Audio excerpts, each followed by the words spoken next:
What is it about witches that keeps drawing us back?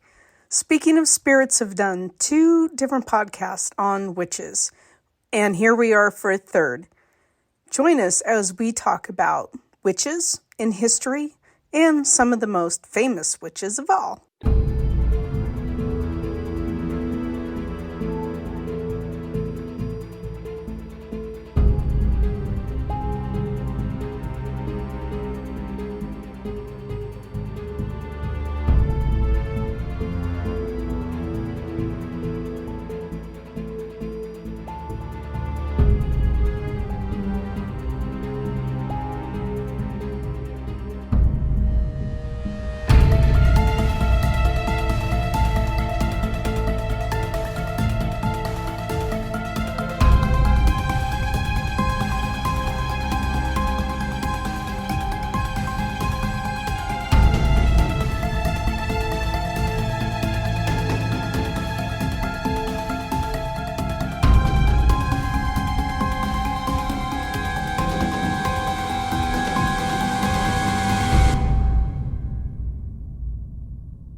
Hello and welcome. We are podcasting in costume this time with Speaking of Spirits.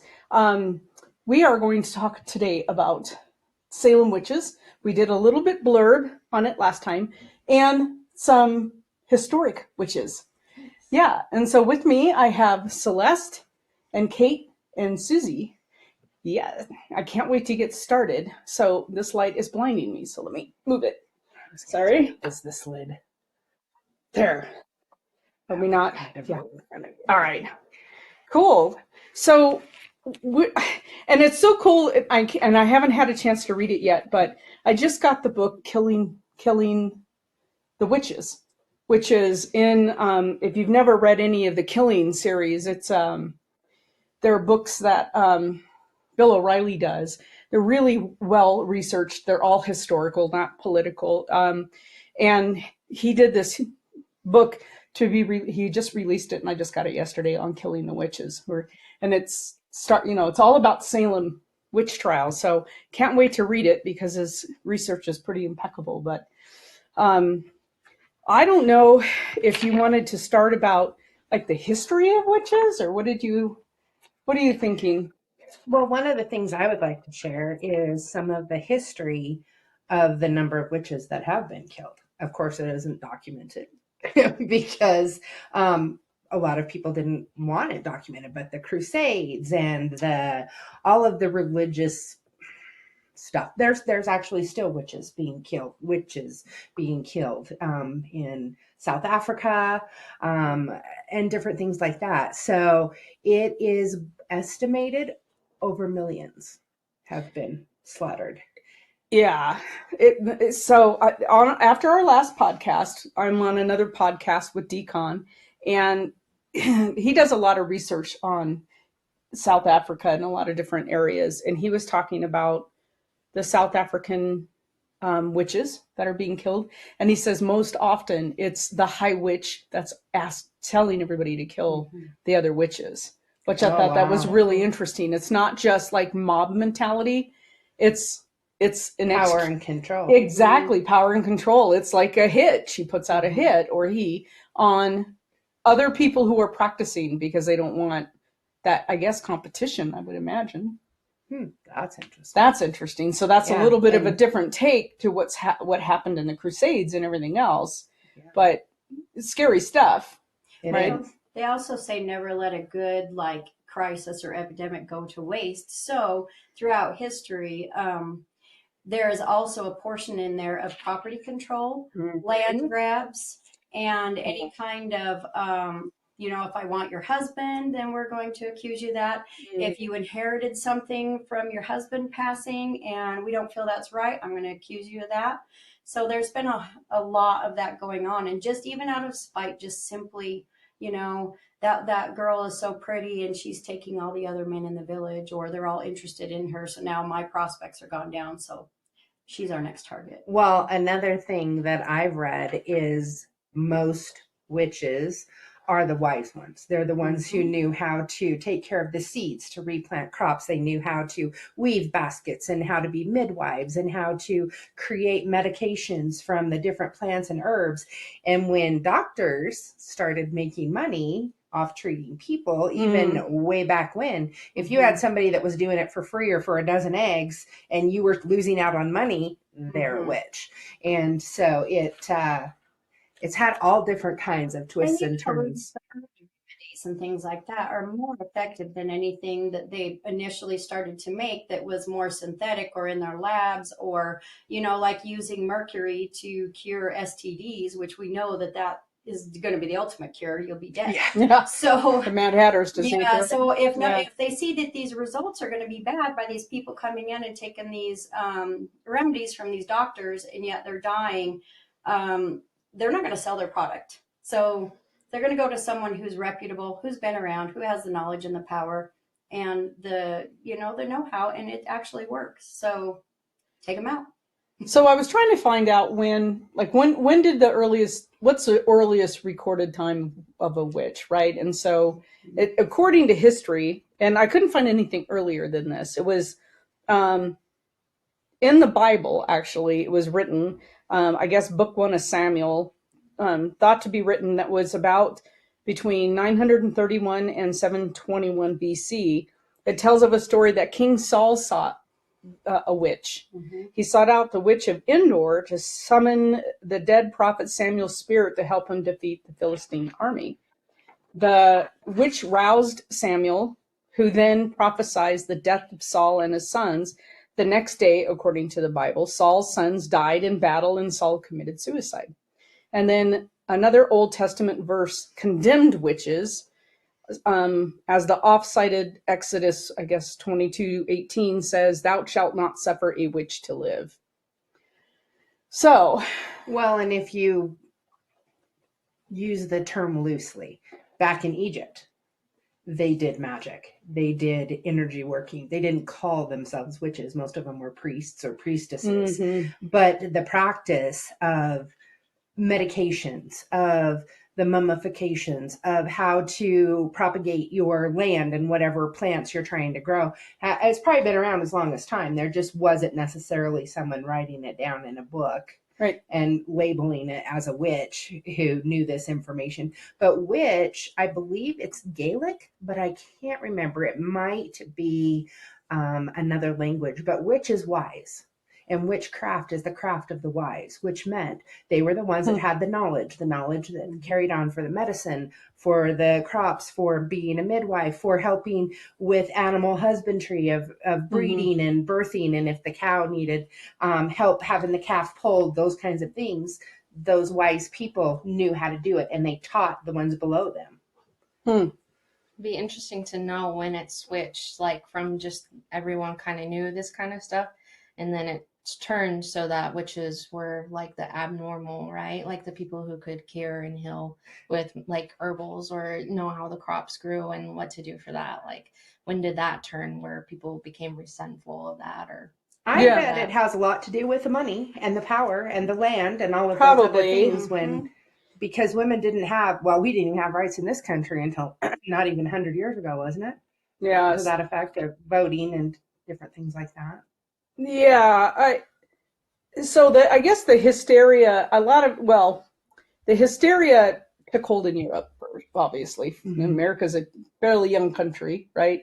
In the 1400s, when many accused witches confessed, but they were being tortured, right? I mean, it wasn't like a confession of I've done wrong things, bad things. It was, they're pulling off a limb. Yeah, you're going to confess anything and try to get it stopped. But within a century, witch hunts were common, and most were executed by burning at the stake or hanging. And most of them were single women. They weren't married, because single women they were frowned upon. So they were thought to be in cahoots with the devil, and lustful if you were a single woman. So, Well, and it's interesting where you bring up the torture. That's where we come up with the iconic green-faced witch with the broken, crooked nose and the broken fingers. That's what the women would look like after they were beaten, hit in the face, had their fingers smashed with hammers or put in vices, and then everyone made them to look haggish. And that's what a witch was. And they were this evil. If they were good, they would be beautiful. But it was normal people. Sometimes it was handicapped people. They thought there was something wrong with them, but that is where our depiction of the ugly, haggard, green-faced, gnarly-knuckled witch comes from.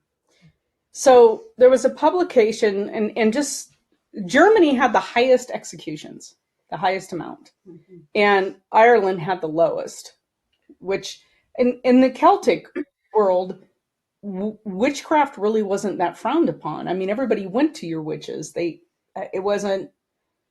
And the Celts had a whole different, and the Vikings had a whole different perspective on life than everybody else did, right? But there was a publication called Malleus Maleficarum. Something like that. Maleficarum.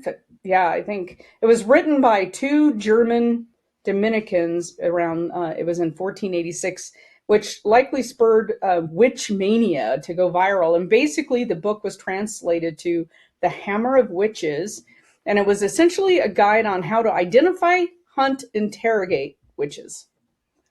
That, yeah, not cool. Although I would like to get a copy of it. I think it would be cool to read it. But it was interesting because that book for a long time, I think it said like 100 years, was the second bestseller behind the Bible. Like, really, people were buying those two books the most. Like, really, that's insane. Yeah. Wow. And 100 years before that, through history, is the Black Plague. And that swept through Europe, starting down in Italy, and then traveled up into the Germanic area in those regions. And they had no explanation for this massive die-off and why people were getting infected like this. No clue for the longest time. And a lot of women were accused of that. And of course, they would be out, trying to help and heal and distribute medicines and things like that. But throughout my studies through history, that is a big factor in that is the Black Plague, is because it was unexplained. If you have something that's unexplained, and you're always going to be searching for something, to grasp at that, makes sense in your own little world. And if you can't find any scientific reason for it, then we're going to go straight to the, mystic witch thing. So that natural procession of, all this death and everything, and then start slipping into, hey, we think it's these witches that are doing that. Let's write a manual on this because we want to prevent this from happening ever again. So we're going to keep an eye on these people. Yeah, and with hysteria, logic just completely goes out the window. So even though we're like laughing about it, if just like COVID, so much stuff came up during that time and misinformation, and people were just latching onto it just because everyone was panicked and didn't know what to do. So. Isn't it crazy that in 2020 we still almost have the same amount of hysteria and panic? Yeah.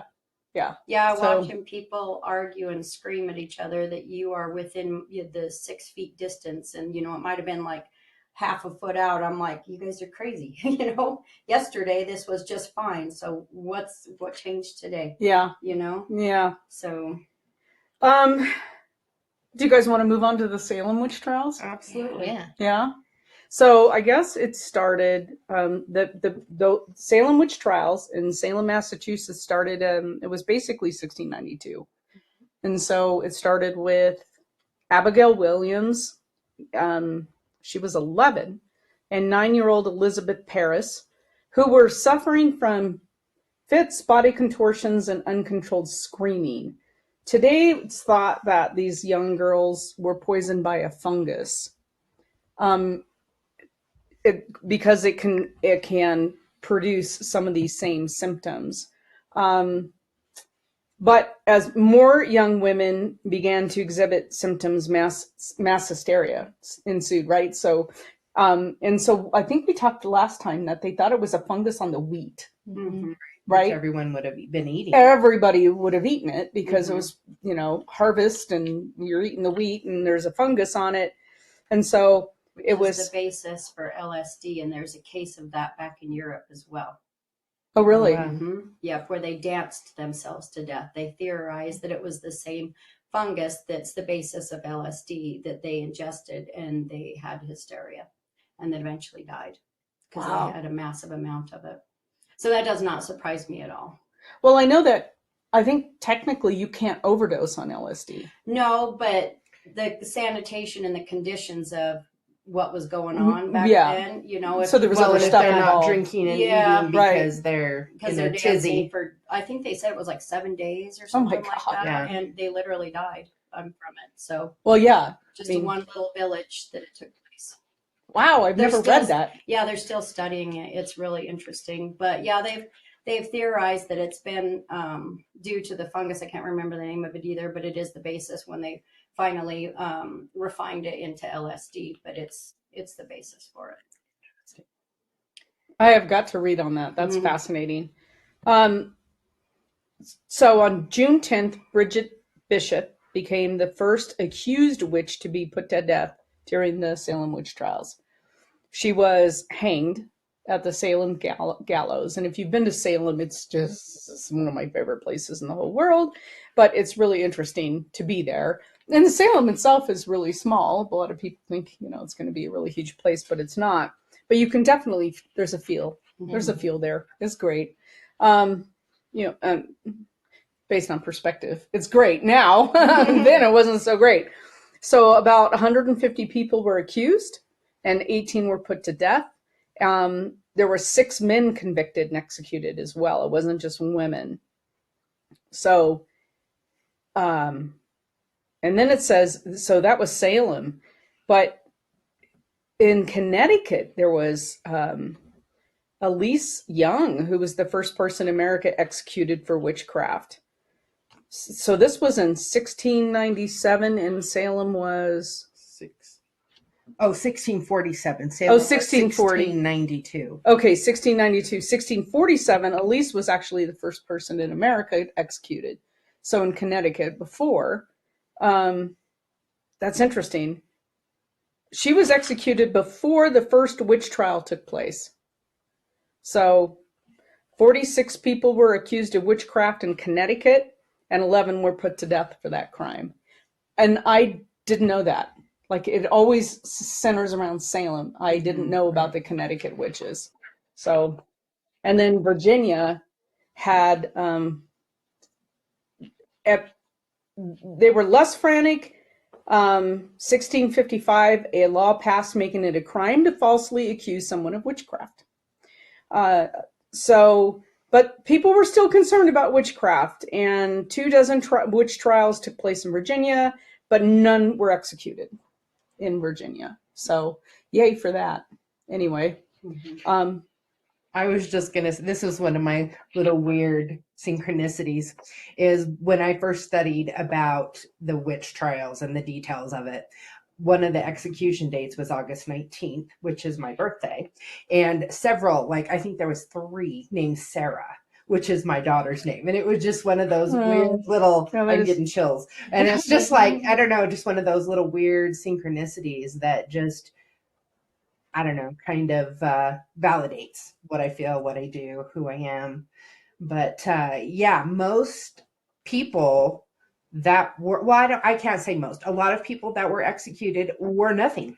They did nothing. They either had property that somebody wanted, they turned down a wealthy, powerful man for whatever he wanted, so on and so forth.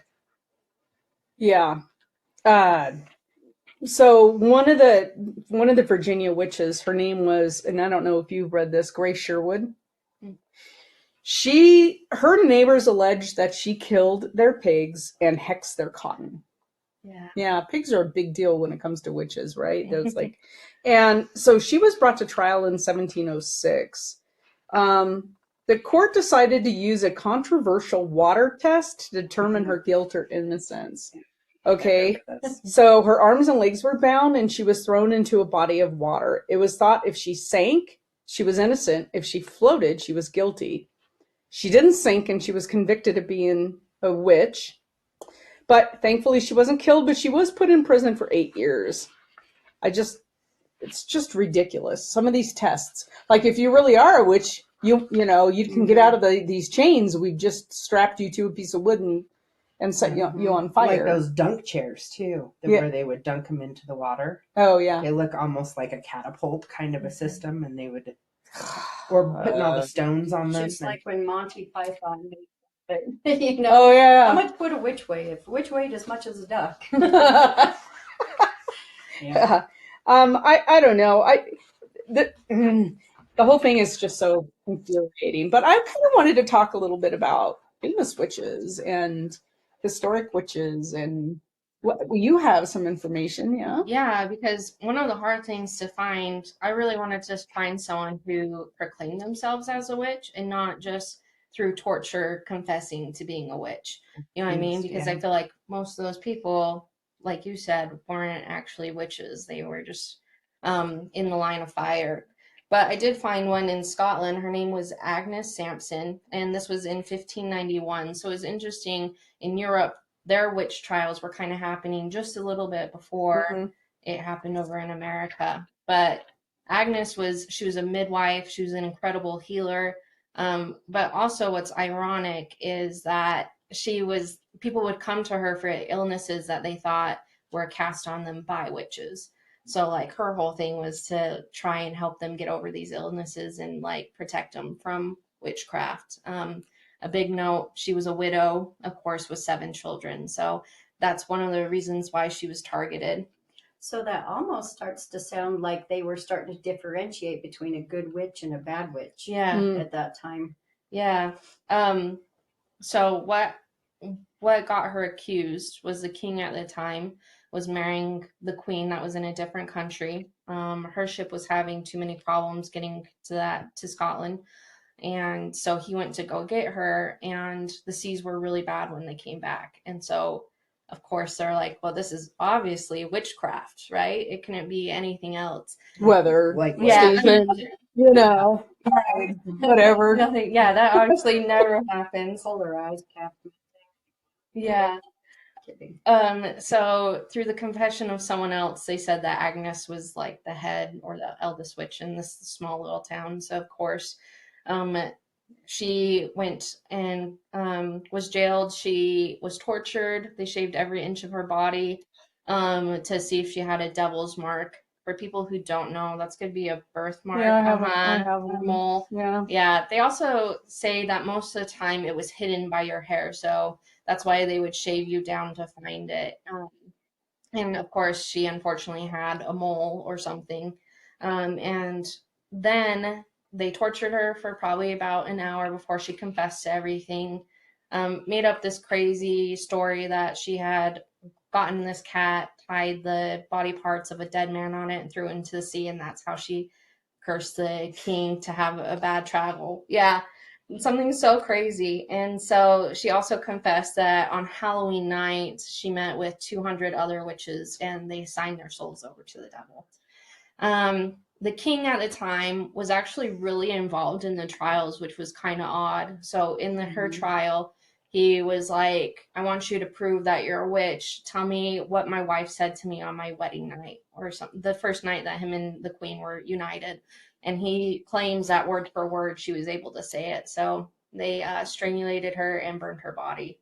And, yeah. So, but she was one of the ones to claim, being like a white witch or being a healer of some sort. So during that time in Scotland, 4,000 to 6,000 people were accused, and around 1,500 were killed, and most of them were strangulated and then burned at the stake in Scotland. That's they interesting. have in Edinburgh, next to the Edinburgh Castle, they have a well. And the well is in honor of all the witches that were executed in Edinburgh, Scotland. When I went there in 2018, we went on a tour, and we met at the Central Square, the Market Square.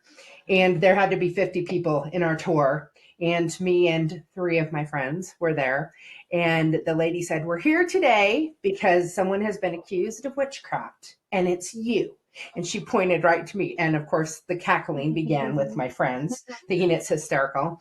And she calls me up here and she goes, you have been accused. How do you plead? And I said, guilty. And she's like, you're not supposed to say that. And I'm like, okay.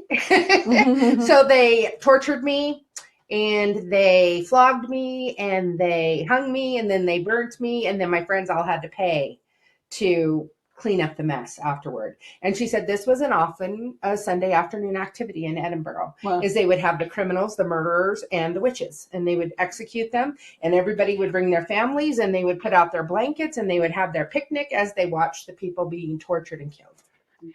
So yeah, it's pretty prevalent throughout most of the UK. That's interesting. Yeah. Right now in Scotland, there's a group of people, I don't know if they've been successful or not, but trying to get pardons for all those accused. Yeah, there's a cool app. I'll have to find it. But it shows every place and the names of the people that were executed for witchcraft throughout Scotland. Nuts. Yeah. So anyway, I didn't know if we wanted to talk about, I don't consider some of these witches like Hecate and Lilith, and I think they're more goddesses. But What's I think the difference? I know I'm trying, but by any other name is right. still a rose. So Yeah. I mean, there are in gods, goddesses, whatever that are out there that people resonate with, and you have Hecate, which is the mother of darkness, right? She's the mother of all things. She is the triple goddess. Yeah. So she's maiden, mother, and crone. Yeah. And when we just had our Mabon, that was coming into the time of the crone. Yeah. And so she has all the aspects. She is the one who brings you to be born. She's the one that guides you through your life as mother. And she's the one that greets you at the crossroads to take you safely into Summerland or heaven or whatever you call the place you go to rest before you are reborn into this life. So she's an extremely powerful goddess. She's also a goddess of justice. So if you ever have a situation, maybe you're being accused wrongly and being sued for something, you could call on Hecate to bring justice. Hecate? Yeah, Hecate. Oh, they have it. Yeah, it depends. There's all different kinds of pronunciations depending on which, like if you're speaking Gaelic or whatever. But the thing with her is be careful to call in her help if you have your own sins or your own things, because justice is given equally. So if you call for justice for a person that's suing you that's done something wrong, but you've really stolen or embezzled from your job, be prepared. You may be outed because that's you're calling for justice. And then Lilith. So it's interesting because Mark and I, on our early podcast, you'll see Mark was on our podcast, and he talked a lot about Lilith and is allegedly the first woman created by God before Eve. Right. And that's part of Judaism. Oh, okay. And they believed that she was the first woman created, that God created her. He created Adam. He said, you need to do what he says. And she said, oh, hell no. So she was banished. And so he took Adam's rib. Yeah, maybe. Yeah. So then she was a part of him. So she was under him. Yeah, so she's associated with darkness and the moon. So her refusal to be subservient to Adam got her kicked out of paradise and forced to have 100 demon babies for each day she didn't agree to return. She never did return, I guess. No. But I like the fact that she was fiercely independent and very unapologetic. Well, and the awesome thing with her is with a lot of the people I know, including Mark, the men are very, what's the word I want? Not necessarily, because in most types of witchcraft or Wiccan or whatever, you don't worship a god or a goddess, but they hold them in honor or esteem. And there's a lot of men that honor Lilith for being the strong, not take anybody's garbage kind of a person or goddess. Yeah. I don't know. There's a whole list of women that we could go through, and I think that's probably another topic for a podcast because it's a great topic. But the witch trials, one of my friends, so her what did she say the other day? I had to clarify with her because I couldn't remember what it was, but it's her great grandmother to the 9th something like that. So it's like right. Yeah. Anyway, was one of the ones executed in Salem. And so, yeah, so she reminded me that when I had posted on my Facebook feed that, hey, I just got the Killing the Witches book and I can't wait to read it. And she goes, I'm sure she would be in there. So I'm going to look for her name. But yeah, kind of dark history in our, I mean, Well, one of the other really cool things is there is a coven still ran by Lori Cabot. She's one of the proclaimed renowned witches in the United States back in Salem. And I have several friends actually in a group and called the Crones.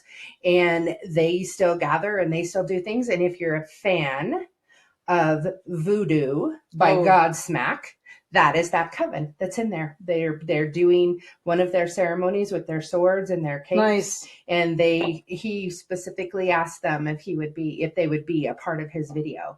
And that's the Lori Cabot Coven. Nice. From I do have Salem. I have some of her. I think she has some books. Oh, she Yeah. has all kinds of. Yeah. She has a store there. She's getting quite old, and with COVID, she doesn't do as much public things, but she has daughters, and there's probably 100 plus or more in her coven there. So, Nice. yeah.